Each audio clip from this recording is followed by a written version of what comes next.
আসসালামু আলাইকুম, কেমন আছেন সবাই? আশা করি সবাই ভালো আছেন। তো দ্বিতীয় ক্লাসে আপনাদের সবাইকে স্বাগতম। আজকে আমরা দেখব এইচটিএমএল ট্যাগ, অর্থাৎ এইচটিএমএল এর ট্যাগ লেখার নিয়ম এবং এইচটিএমএল এ কি কি বেসিক ট্যাগ গুলো আছে এগুলো দেখব এবং শিখব। তো কথা না বাড়িয়ে চলুন শুরু করি। তো আমি যদি এইচটিএমএল এর ট্যাগ গুলো দেখার চেষ্টা করি, আমরা একটা ওয়েবসাইটে আমরা যদি বড় টেক্সট গুলো নেই, অর্থাৎ লং টেক্সট গুলো, যেগুলো অনেকগুলো ওয়ার্ড থাকে, এগুলোকে আমরা সহজে প্যারাগ্রাফ বলি। তো প্যারাগ্রাফের পি নিয়ে এর ট্যাগ তৈরি করা হয়েছে, পি ট্যাগ। তো আমরা যখন প্যারাগ্রাফ লিখবো তখন পি ট্যাগের ভিতরে লিখবো পি ট্যাগ শুরু, পি ট্যাগ শেষ। দেন আসি আমরা হেডিং। হেডিং আমরা জেনেছি গত ক্লাসে 6টা হেডিং এর ট্যাগ আছে, H1 থেকে H6 পর্যন্ত। তো হেডিং এর এইচ নিয়ে এর ট্যাগ গুলো লেখা হয়েছে H1 থেকে সিরিয়াল অনুযায়ী H2, H3, H4, H5, H6। তো ট্যাগ শুরু এবং ট্যাগ শেষ, আমরা তো গত ক্লাসে দেখেছি কিভাবে ট্যাগ লিখতে হয়, শুরু এবং শেষ করতে হয়। তো এরপর আসি ডিভাইডেড, অর্থাৎ বিভাগ বা ভাগ। তো আমরা যদি একটা বক্সকে চিন্তা করি, ধরুন এটা একটা বক্স। তো এটার যদি আমি দুইটা ভাগ করি তো এটা একটা ডিভাইডেড, অর্থাৎ এই একটা ভাগ এই একটা ভাগ। তো ডিভাইডেড থেকে এর আমরা শুধু ডিভ নিয়ে এটা একটা তৈরি করেছি, ডিভ শুরু এবং ডিভ শেষ। এরপর আছে ইমেজ ট্যাগ। ইমেজ, এখানে দেখতে পাচ্ছেন ইমেজ। ইমেজটা আমরা আইএমজি, অর্থাৎ ইমেজের শর্ট ফর্ম নিয়ে এর ট্যাগ তৈরি করা হয়েছে, ইমেজ ট্যাগ শুরু এবং শেষ। এরপর আসি ক্লিক, অর্থাৎ কোনো অ্যাঙ্কর বা লিংক আমরা যদি কোনো ওয়েবসাইটে কানেক্ট করতে চাই তো সেটাকে আমরা অ্যাঙ্কর বলে থাকি বা লিংক বলে থাকি। তো অ্যাঙ্করের এ থেকে এটাকে ট্যাগ তৈরি করা হয়েছে, অর্থাৎ আমরা যদি কোনো ওয়েবসাইট বা আলাদা কোনো বাইরের লিংক কানেক্ট করাতে চাই তাহলে অবশ্যই আমরা এ ট্যাগের ভিতরে লিখতে হবে। তো এরপরে আসি পরেরটায়।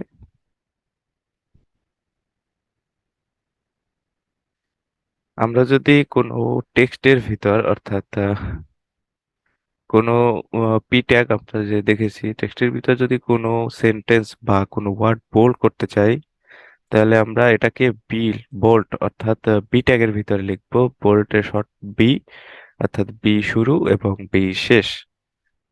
এরপর যদি আমরা কোনো টেক্সটকে ইটালিক ল্যাঙ্গুয়েজ, অর্থাৎ বাঁকা করে লিখতে চাই তাহলে ইটালিকের আই, আই থেকে আমরা আই ট্যাগের ভিতরে লিখতে হবে, তাই শুরু এবং আই শেষ। তো আমরা যদি কোনো টেক্সটের নিচে আন্ডারলাইন ইউজ করতে চাই, অর্থাৎ কোনো টেক্সটের নিচে আন্ডারলাইন ব্যবহার করতে চাই তাহলে আন্ডারলাইন ট্যাগ ইউ, আমরা ইউ ইউজ করতে হবে। তো ইউ এর ট্যাগ এরকম, ইউ শুরু এবং ইউ শেষ। আমরা যদি কোনো ট্যাগকে ডিলিট করে দিতে চাই, অর্থাৎ মাঝখান থেকে কেটে দিতে চাই, তো এটাকে ডিলিট ট্যাগ বলা হয়। তো ডিলিটের ডি নিয়ে আমরা ট্যাগটা লিখতে হয়, ডি শুরু এবং ডি শেষ। এরপর যদি আমরা কোনো টেক্সটের এরিয়া বা কোনো নির্দিষ্ট টেক্সটকে মার্কিং করতে চাই তাহলে আমরা কি করব, মার্কিং এর টেক্সট শর্ট ফর্ম মার্ক নেব। মার্কের ভিতরে আমরা এই টেক্সটটা লিখে দিলেই এটা মার্ক হয়ে যাবে। তো মার্কের ট্যাগ এরকম, MARK, মার্ক শুরু এবং মার্ক শেষ। এখানে যেরকম দেখানো হয়েছে যে এটা সিম্পল নর্মাল টেক্সট এবং এর থেকে একটু ছোট, অর্থাৎ স্মল টেক্সট, তো আমরা স্মল ইউজ করব। স্মল, স্মল এখান থেকে স্মলই থাকবে। এটা কিভাবেই লেখা হয়েছে HTML এ, তো স্মল শুরু এবং স্মল শেষ। এরপরে যদি আমরা দেখি এরকম, আমরা যদি অর্থাৎ গাণিতিক সূত্রগুলো কিভাবে লিখি, গাণিতিক সূত্র যদি লিখতে চাই, অর্থাৎ যেমন ধরুন A² + B², তো এটাকে বলা হয় সুপারস্ক্রিপ্ট। তো সুপারস্ক্রিপ্ট অর্থাৎ A² + B², তো সুপারস্ক্রিপ্টের সুপ, অর্থাৎ আমরা যে এই টু দেখতেছি এটাই সুপারস্ক্রিপ্ট। ঠিক আছে, এটা উপরের দিকে আছে, তো এটাকে আমরা সুপ ট্যাক্সের ভিতরে দিয়ে দেবো। অর্থাৎ স্ক্রিপ্টের সুপারস্ক্রিপ্টের SUP, অর্থাৎ এটার থেকে ট্যাগ তৈরি করা হয়েছে। এরপর যদি আমরা কোনো সংকেত লিখতে চাই, অর্থাৎ যেমন ধরুন H2O পানির সংকেত, এটাকে সাবস্ক্রিপ্ট বলা হয়, অর্থাৎ নিচের দিকে যেগুলো থাকে এগুলোকে সাবস্ক্রিপ্ট বলা হয়। তো সাবস্ক্রিপ্টের সাব নিয়ে আমরা এটা একটা লিখতে পারি। অর্থাৎ আমরা একটা টেক্সটের ভিতরে মনে করুন এটাকে পি ট্যাগের ভিতরে নিলাম এইচ, এবং এই পি ট্যাগের ভিতরে আমরা এই সাবস্ক্রিপ্টটা নেব। অর্থাৎ আমরা যখন কোডগুলো লিখবো তখন এগুলো লেখা শিখবো কিভাবে লিখতে হবে। তো এরপর যদি আমরা কোনো টেক্সটে বোল্ড করতে চাই, অর্থাৎ বোল্টের থেকে একটু বড়, স্ট্রং, অর্থাৎ স্ট্রং বোল্ড। তো বোল্ট তো সাধারণ টেক্সটের মতো মোটা, কিন্তু স্ট্রংটা হবে আর একটু মোটা বোল্টের থেকেও। তো এটাকে যদি আমরা লিখতে যাই তাহলে আমরা স্ট্রং ট্যাগের ভিতরে লিখতে হবে। এটা স্ট্রং, স্ট্রংই থাকবে, স্ট্রং শুরু এবং স্ট্রং শেষ। এরপর যদি আমরা কম্পিউটার কোডের মতো কোনো টেক্সট লিখতে চাই, লাইক এরকম এখানে দেওয়া আছে দেখতে পাচ্ছেন। তো এরকম যদি আমরা কোনো টেক্সটকে লিখতে চাই তাহলে আমরা কোডের ভিতর লিখবো, অর্থাৎ কোডই থাকবে, কোড শুরু, ট্যাগ এবং কোড শেষ। তো এরপরে আসি আমরা লিস্ট ট্যাগ, অর্থাৎ আমরা এইচটিএমএল এ কিভাবে লিস্ট করতে পারি, লিস্ট আইটেম। তো আমরা লিস্ট আইটেম সাধারণত দুই ভাগে ভাগ করা হয়েছে, একটা আনঅর্ডার লিস্ট এবং অর্ডার লিস্ট। আনঅর্ডার লিস্ট গুলো হলো, এখানে দেখতে পাচ্ছেন আনঅর্ডার লিস্ট, যেগুলো তো ডট ডট, অর্থাৎ কোনো সিরিয়াল নাম্বার নেই। তো এগুলোকে আনঅর্ডার লিস্ট বলা হয়। আর অর্ডার লিস্ট গুলো হলো 1 2 3 4 5 এরকম যথাক্রমে সিরিয়াল অনুযায়ী থাকবে। তো আমরা সাধারণত ওয়েবসাইটে আনঅর্ডার লিস্টটাই বেশি ইউজ করা হয়, অর্ডার লিস্টে তেমন একটা ইউজ করা হয় না আপনার ডিটেলস ছাড়া। অর্থাৎ এগুলো ইউজ খুবই কম করা হয়। তো আমরা দুটোই শিখবো, দুটোই কাজের। তো এরপরে যদি আমরা দেখার চেষ্টা করি আনঅর্ডার লিস্টের কিরকম লিখতে হবে। এখন আমরা যদি আনঅর্ডার লিস্টের ট্যাগগুলো লেখা দেখি যে এগুলো কিভাবে লিখতে হয়, তো এখান থেকে আমরা আনঅর্ডার লিস্ট এখান থেকে আনঅর্ডারের ইউ এবং লিস্টের এল, এর থেকে ট্যাগটা তৈরি করা হয়েছে ইউএল। ইউএল শুরু এবং ইউএল শেষ। এবার আনঅর্ডার লিস্টের যে লিস্ট আইটেম গুলো থাকবে, অর্থাৎ যেখানে এখানে যেগুলো কন্টেন্ট থাকবে লিস্ট আইটেম, তো এটাকে লিস্ট আইটেম বলা হয়। তো এখান থেকে লিস্ট আর আইটেমের আই, এই দুইটা নেওয়া হয়েছে এখানে, এল আই শেষ। অর্থাৎ আমরা আনঅর্ডার লিস্টের ভিতরে যে আইটেম গুলো থাকবে এগুলোকে এল আই দিয়ে লেখা হয়। এরপর আসি সেম ভাবে অর্ডার লিস্টও, এখানে অর্ডারের ও, লিস্টের এল, এখান থেকে ওয়েল লেখা হয়েছে, ওয়েল লেখ শুরু এবং ওয়েল শেষ। অর্থাৎ আনঅর্ডার লিস্টের এরপরে আনঅর্ডার লিস্টের ভিতরে যে লিস্ট আইটেম গুলো থাকবে, অর্থাৎ এগুলো সেম, এটা এল আই দিয়ে লেখা হয়, এল আই শুরু এবং এল আই শেষ। এরপর যদি আমরা দেখার চেষ্টা করি এরপর কি আছে, এরপর আছে ফর্ম ট্যাগ। এরপরে আমরা যদি ফর্ম ট্যাগ দেখার চেষ্টা করি, ফর্ম ট্যাগে কি কি আছে আমরা দেখি। এখানে আপনারা একটি ফর্ম দেখতে পাচ্ছেন, একটি ফর্ম। তো ফর্মকে আমরা ইনপুট টাইপ বলে থাকি, অর্থাৎ যেহেতু আমরা এখানে আমাদের ডিটেলস গুলো টাইপ করি, অর্থাৎ ইনপুট করি ওয়েবসাইটের ভিতর, তো সেক্ষেত্রে ফর্মগুলোকে আমরা ইনপুট বলে থাকি।